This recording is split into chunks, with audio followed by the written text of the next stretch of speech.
یہ 2 منزلہ عمارت ایک عام سی مسجد نظر آتی ہے، لیکن یہ بہت ہی خاص ہے۔ انڈین ریاست گجرات کے راندیر میں موجود یہ قوت الاسلام مسجد ہے، جس سے زیادہ تر لوگ ایک کھمبا مسجد کے نام سے جانتے ہیں، کیونکہ اس کا بڑا حصہ ایک ہی کھمبے پر ٹکا ہے۔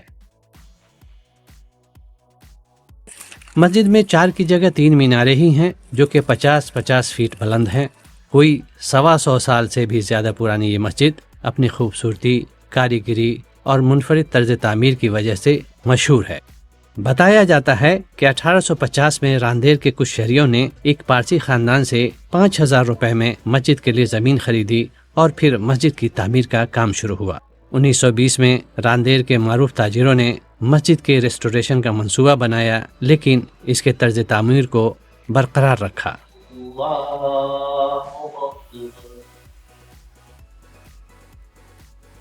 راندیر ایک زمانے میں سورت کے ساتھ گجرات کا ایک بڑا بزنس ہب تھا۔ کہا جاتا ہے کہ راندیر سورت شہر سے بھی زیادہ پرانا ہے۔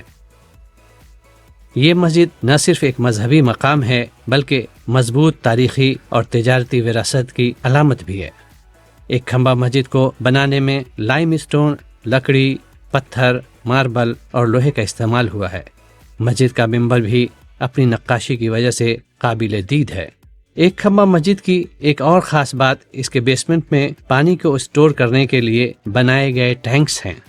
ایک کھمبا مسجد کے آس پاس کے علاقے میں اور بھی کئی خوبصورت مساجد ہیں، لیکن ایک کھمبا مسجد نئی نسل کے لیے بھی اہمیت رکھتی ہے۔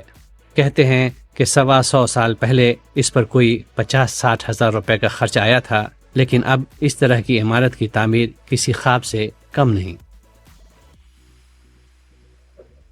پرینکا کے جسم پر تقریباً 100 سے زیادہ ٹیٹو ہیں، لیکن اب تک اردو میں ایک بھی نہیں۔ اس بار وہ اپنا یہ شوق بھی پورا کر۔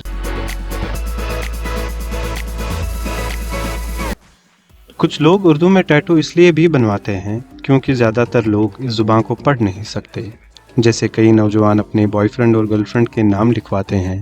پرینکا نے حسین خامیوں کا ٹیٹو تو بنوایا، لیکن انہیں خود یہ یاد نہیں رہتا کہ انہوں نے لکھوایا کیا تھا۔ نہیں، حسین خامیاں۔ اچھا، یہ دس از خامیاں۔ صرف انٹرنیٹ پر انحصار کی وجہ سے کبھی کبھی غلطی بھی ہو جاتی ہے۔ صبر زبر میں بدل جاتا ہے اور لب لاب میں۔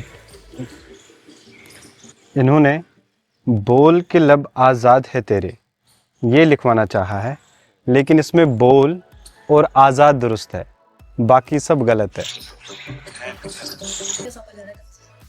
ایک وقت تھا جب اردو کو کسی مذہب سے منسوب نہیں کیا جاتا تھا، لیکن اب حالات کچھ بدل چکے ہیں۔ اردو میں ٹیٹو بنوانے والے لوگوں کو کبھی کبھار تنقید کا سامنا بھی کرنا پڑتا ہے۔ انڈیا میں آہستہ آہستہ اردو زبان کا استعمال کم ہو رہا ہے۔ لوگ اردو کے الفاظ فلمی گانوں میں بھی سنتے ہیں اور اپنی بول چال میں استعمال بھی کرتے ہیں، لیکن اکثر یہ نہیں جانتے کہ یہ اردو کے الفاظ ہیں۔ شاید یہی فی الحال اردو کا سب سے بڑا المیہ ہے۔